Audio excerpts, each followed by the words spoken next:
How's it going? Wooden Spoon Supercoach here. The prize pool has grown by a grand total of 88 cents this week, which is absolutely huge. I think the best strat when it comes to the prize pool is keeping it simple. Pick just like a winner, a first try scorer, and anytime try scorer.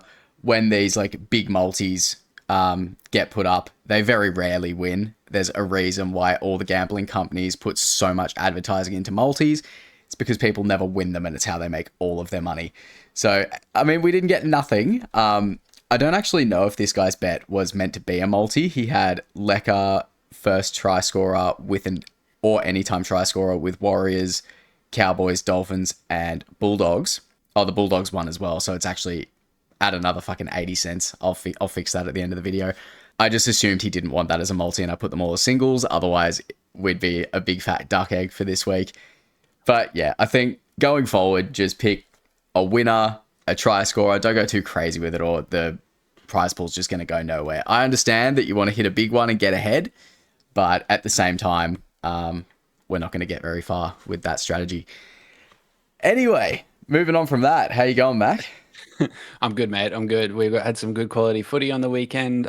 Some things that looked good, some things that looked rough, but I'm keen. We're back in full swing. Let's go.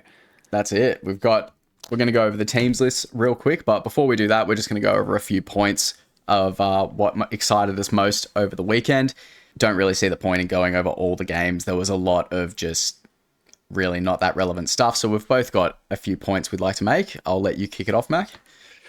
First thing for me was Cowboys looked really good. Drinky especially looked really good. I think I heard something about over 100 points in the first half before he got taken off Supercoach points. So yeah, absolutely unreal at the Cowboys. Looks like Purdue's playing center. I've got both in my team, and they look great. And they are going up against the Knights in Vegas, who looked terrible. So let's go.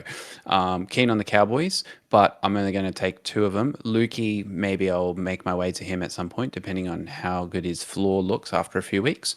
Otherwise, Flegler, good old Tommy Flegler. Great to see him get over the line. And honestly, he eased into it, but he still looked a level above everybody else on the field. So Flegler's in my team, and even if he's a bit of a slow burn, I'm happy to ride that for the season. He'll be awesome. What do you got for us, Jake? For me, something that got me excited and actually changed my team was Cobo looking involved and powerful in the first half. Definitely in my team if and when he's named in round one outside of Herbie. He was busting tackles, really powerful runs. I think there's just no real bad reasons to not stick him in your team other than the occasional game where he does go missing, as you mentioned before we started recording.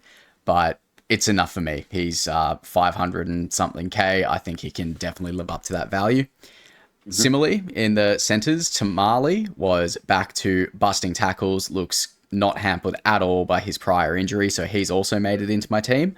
I've gotten rid of Stone Street, and my center wing 5 is now Cobo, and I've got Tamale in there as well, with the news of Kiraz and Val Holmes both kind of being a bit iffy with injury. And of course, how could I leave out Leafy from Manly? I'm almost certain I'm not pronouncing that right, but we all know who I'm talking about. He looked like a force to be reckoned with.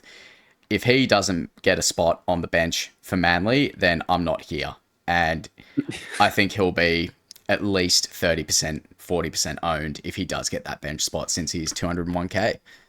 So I'm very happy with that.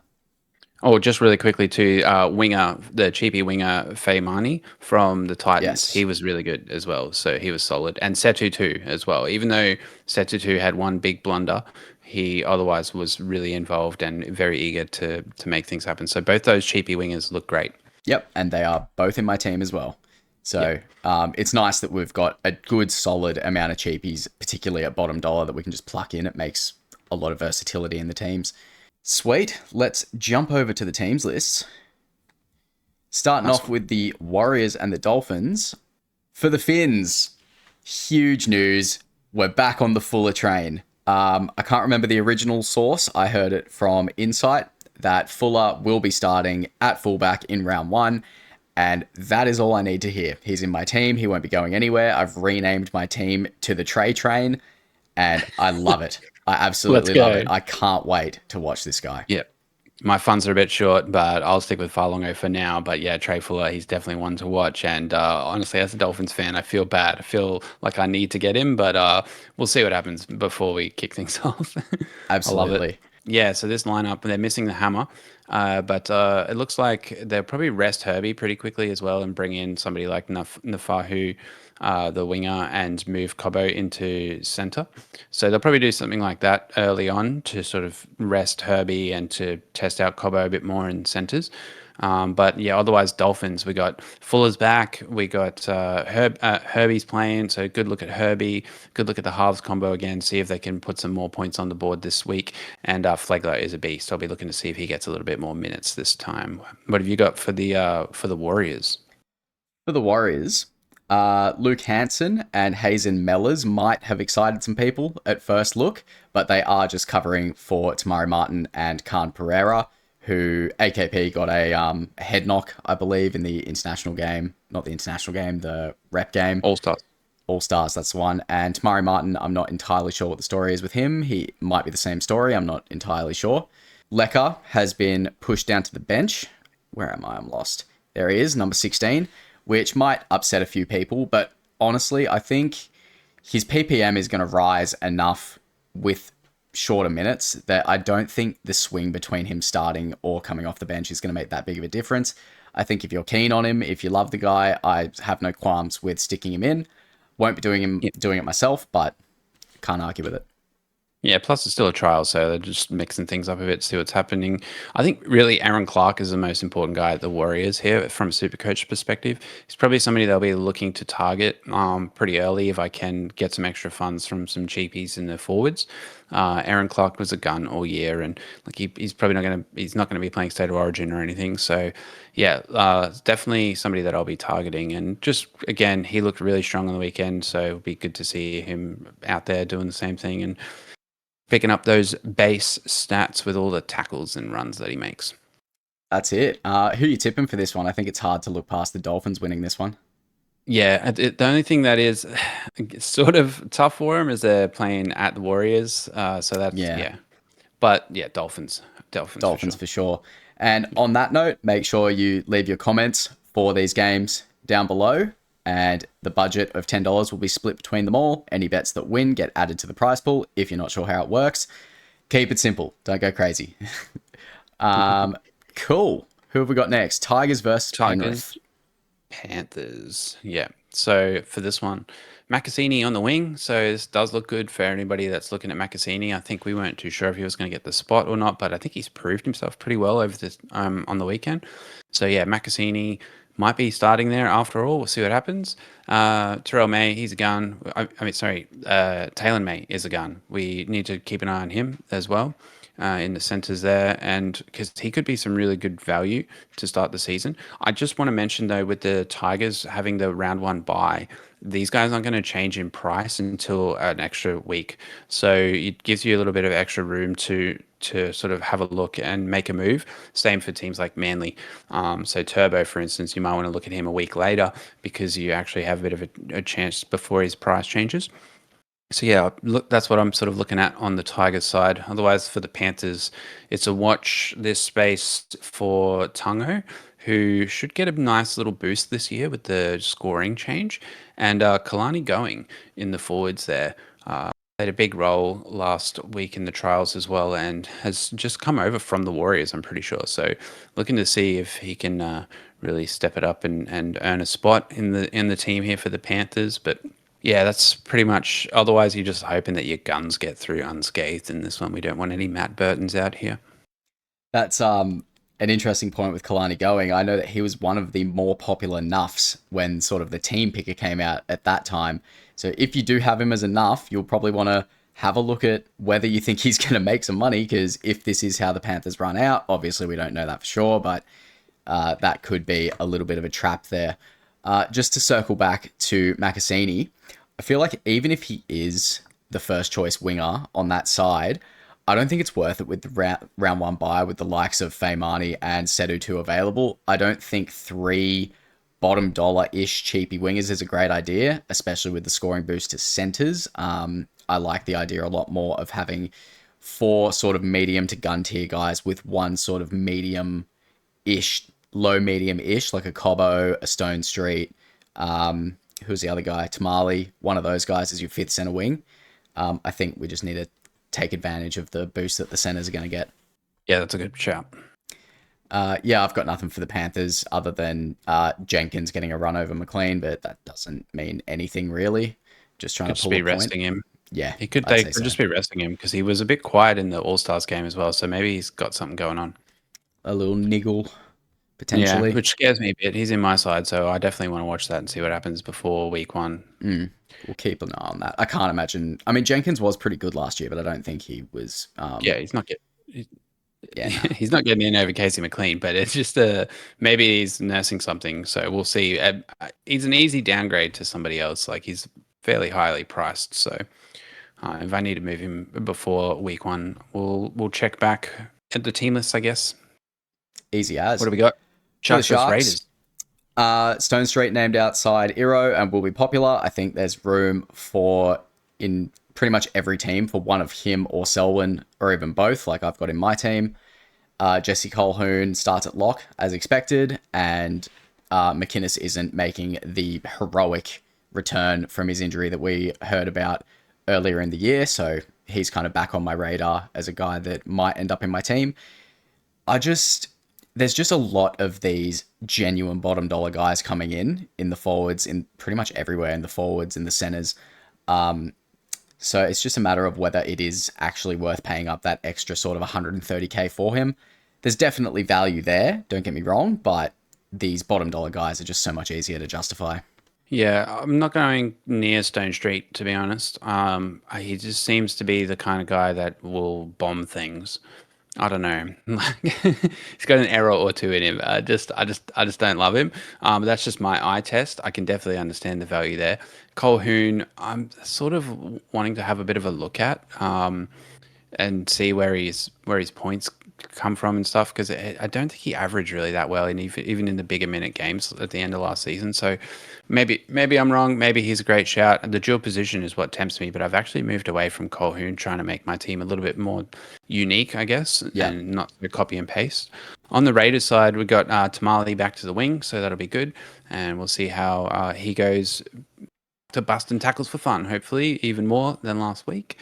And Nicholson is a bit of a shout starting in the second row, but to be honest, he's just a bit awkwardly priced. So yeah, I don't really know if there's much relevant here as far as SuperCoach goes, other than Tamale, who I think could be a season keeper in your CTW 4 or 5 position.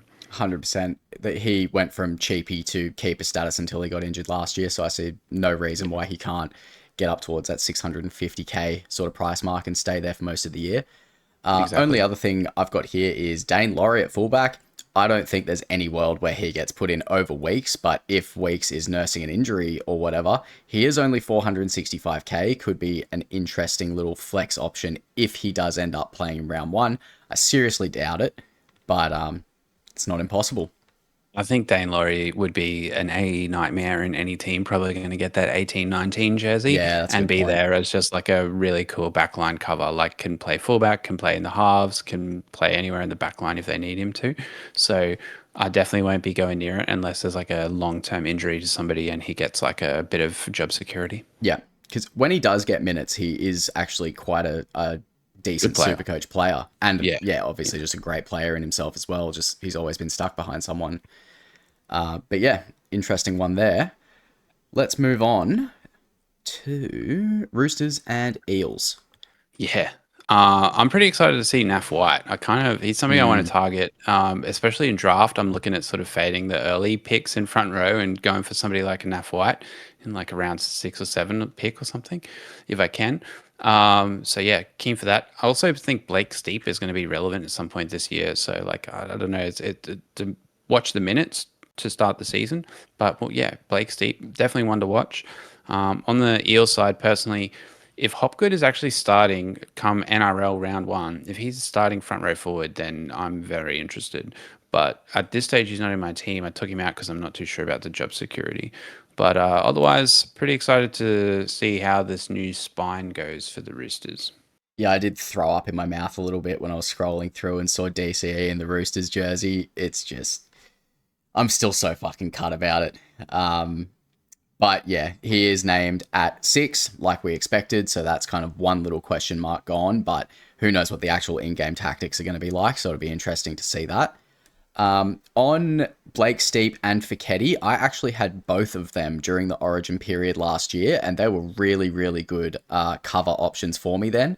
I could see that happening again. Maybe Blake Steep makes his way into the starting side. Maybe they're just resting a couple of their forwards. Who knows? But yeah, Fiketti and Steep will probably come into relevance at some point throughout the year. What else have we got? Over on the Eels, reasonably full strength team with a few guys getting a go. Jack DeBellin is starting, and there could be some value there, but nah, not keen. Brian Kelly in the reserves. So Bailey Simonson is getting that first crack at the wing spot.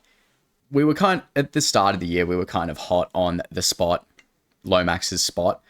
And Bailey Simonson is a cheaper guy, but honestly, if Brian Kelly was to get that spot, I'd probably like that better just because he's a more experienced player, and I just like it better than Simonson. I think the biggest play that you could make with your Supercoach team on the Eels side of things right now, like everybody's got Pezzett, but I wonder how many people are running with Iongi. Because fullback is a bit of a volatile spot and there's a lot of good options there, but it's his second year coming into the league, second full year, full preseason, knows his spot, a lot more confident. He's probably grown into his body a bit more. And a lot of stuff that happens at the Eels goes out through Iongi. So yeah, just I think it's Iongi. But yeah, so Iongi, if you want to do something different with your Supercoach team, take a serious look at Iongi because he is a bit of a pod that I'm interested in getting at some point during the year. If not in Classic, then I'm definitely looking to get him in draft. Yeah, before Trey Fuller came back into the conversation, I was really lost with what I wanted to do at fullback, and Iongi definitely was one of the names where I was thinking could be something different to do there. So yeah, I quite like that shout. I think that's pretty much it for the Eels, isn't it? There's not a whole lot going on here. We just need to know who's going to get the minutes when it comes to the real thing, in Yeah. the forwards. I want to know how many minutes each forwards are getting. If they're only rotating around 30 minutes each, then none of them are really going to be that good of a pick. But if somebody's standing out as busting out 60 minutes every week, then that's the guy that you want from the Eels pack. Love it. Next up, we have Melbourne and the Titans, which Let's you're go. going to. I'm going to this game. Sunshine Coast, bring it on. Love it. Get to see, obviously, Sua Falongo in action and the fullback position. He's currently in my team, so I want to make sure he gets through unscathed, but also looks electric like he does on TV every time I've seen him play. So, yeah, excited for that.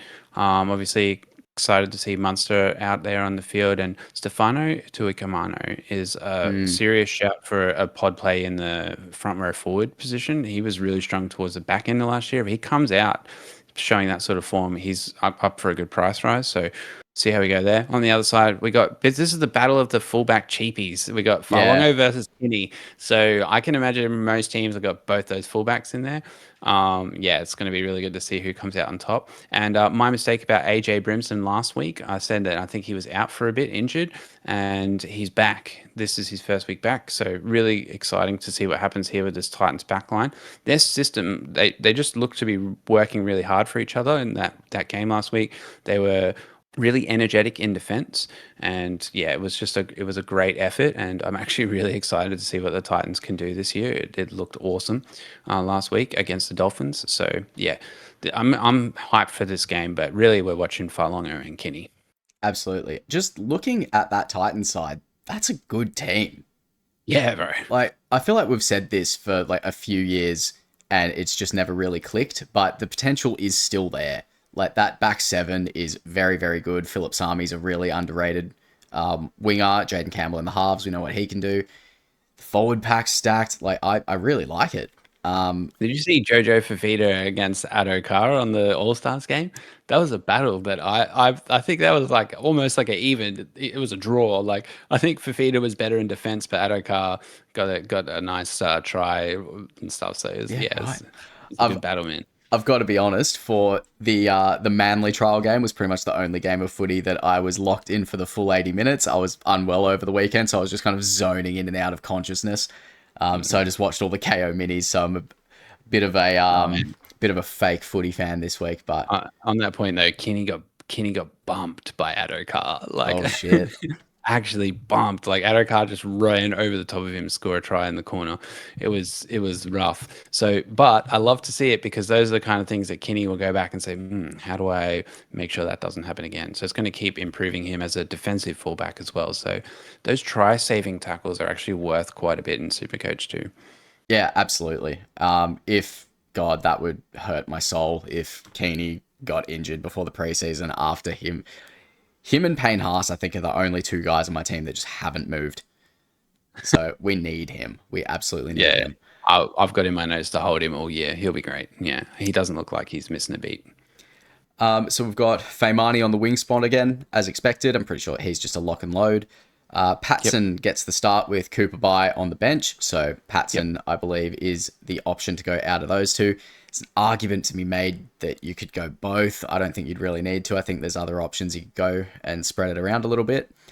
Over on the Melbourne forwards side of things, Joe Chan and Lasardi both line up on the edges with Jack Hetherington named at number 25.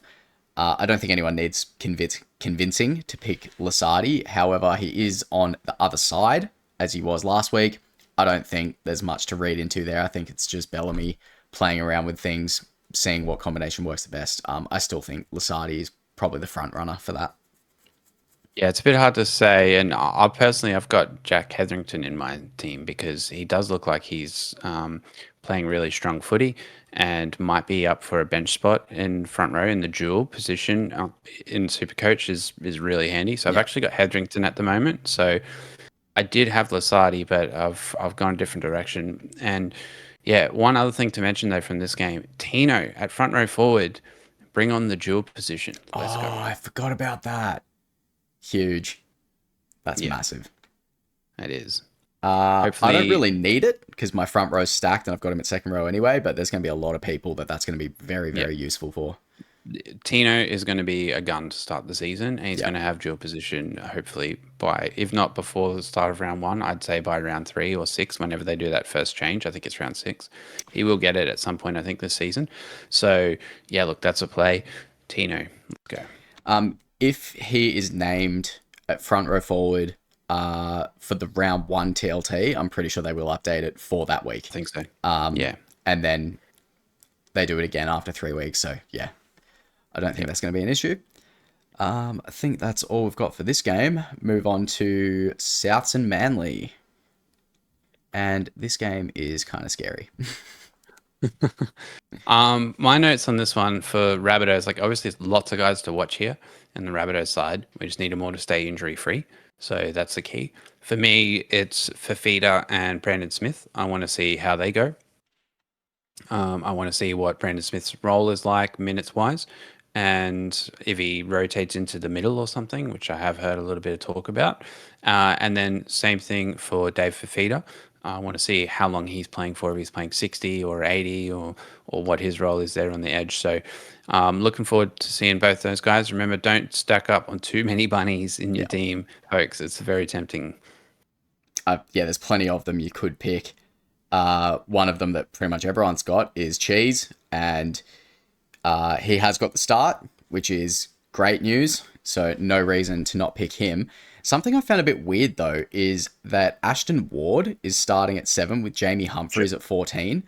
Well, Humphries is suspended for the first couple of rounds. Of course, so he's not going to be able to play. But also they were going with Jonah Glover, but he got his jaw broken in the first 3 minutes, unfortunately. Tough kid. He went in for a tackle and basically took a shoulder to the jaw. So, yeah, really unfortunate, unsettling scenes, to be honest. But, yeah, so Ashton Ward will get a couple of weeks, I'd say, until Humphries is back. Yeah, God. There's always like 2 or 3 injuries a year where you just generally are like, fuck, that's really tough to watch. Like, UFC level shit. Campbell Graham has been named on the wing. I haven't thought about him for ages. And too many bunnies. Yeah, exactly. Too many bunnies. And is he just going to catch a cold on that side? He will go over for a few tries every now and then. The Rabbitohs are a diverse attacking side, even though that left side is so stacked.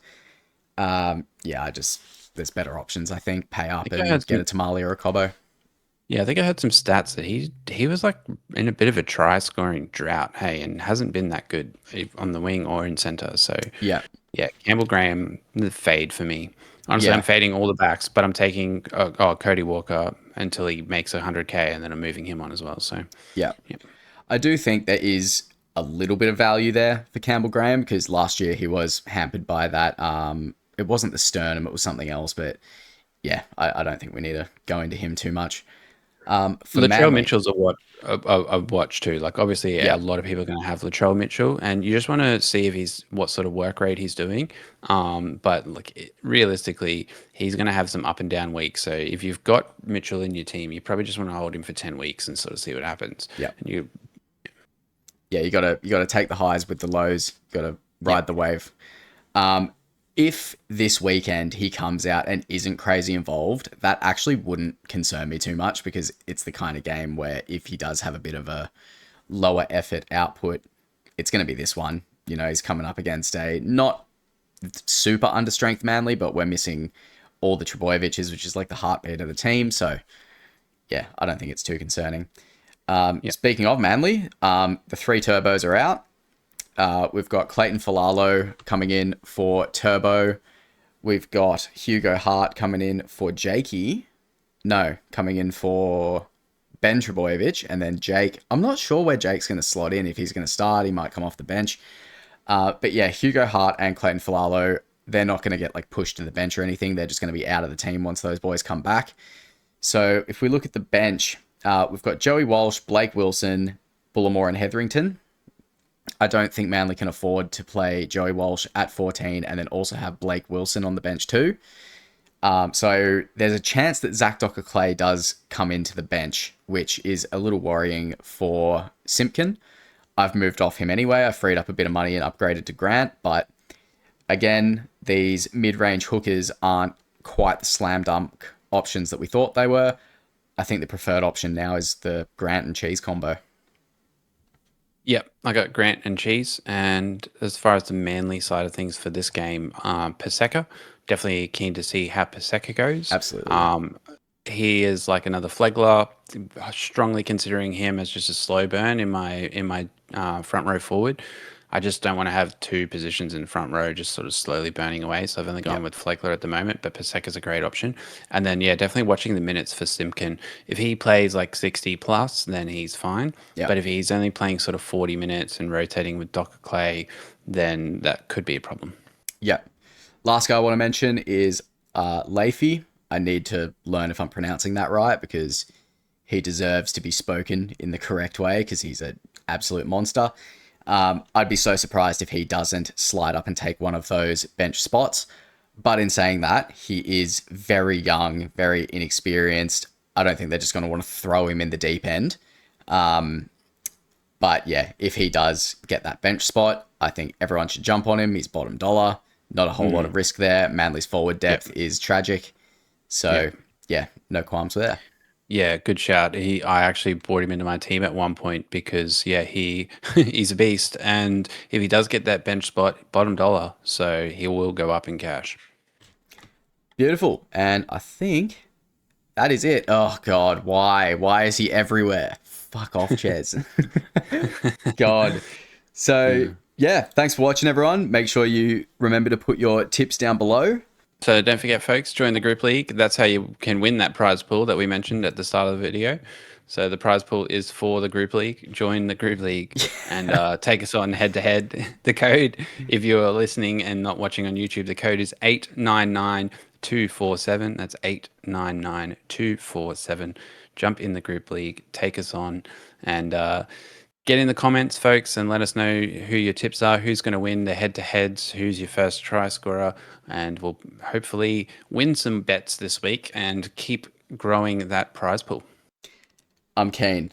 Look, we had a great first week with 10 or $11 being added, which was over the budget. We've gone the complete polar opposite of it, 88 cents this week. At least we didn't get 0, but yeah, get those bets down below. I'm thinking over the weekend, we'll probably do another updated team reveal. We haven't really looked at our teams since these new stat changes have come in. So I think most people's teams look completely different. So I think we'll squeeze one more team reveal in before doing our final team reveal heading into round 1. So keep your eyes peeled for that, and we'll see you on the weekend.